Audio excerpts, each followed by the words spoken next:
Well, I live on the North Devon coast. You can see the sea in the distance there. And I'm a magnolia nut.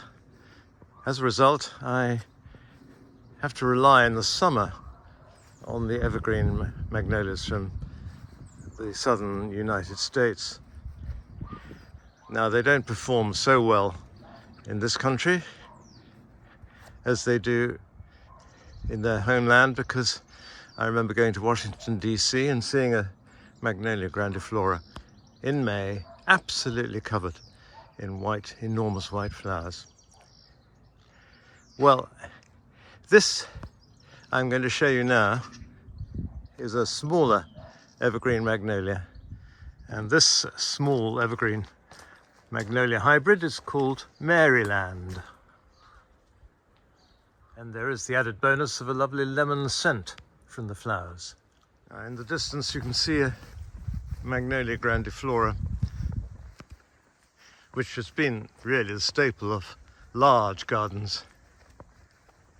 And the foliage is nice, and you can see the brown indumentum under the leaves, but flowering is rather sporadic.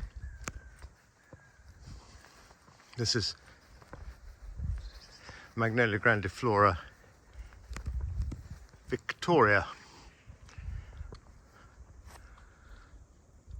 Anyway, back at the Magnolia Maryland, Oliver Miles Freeman, the botanist in Washington, D.C., helped start the National Arboretum in 1927.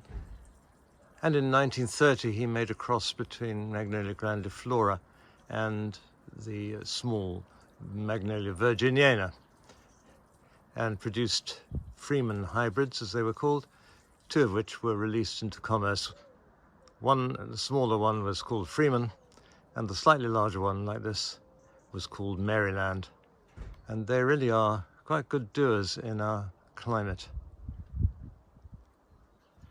I planted this in 1984 and have done no pruning on it, apart from a tiny bit at the top, which I took off. But it will, once established, they can take quite a lot of pruning, in fact quite severe, but mainly it should be just to trim it and take dead wood out, and that's best done in the spring and early summer. But really these evergreen magnolias should be left alone to get on with it.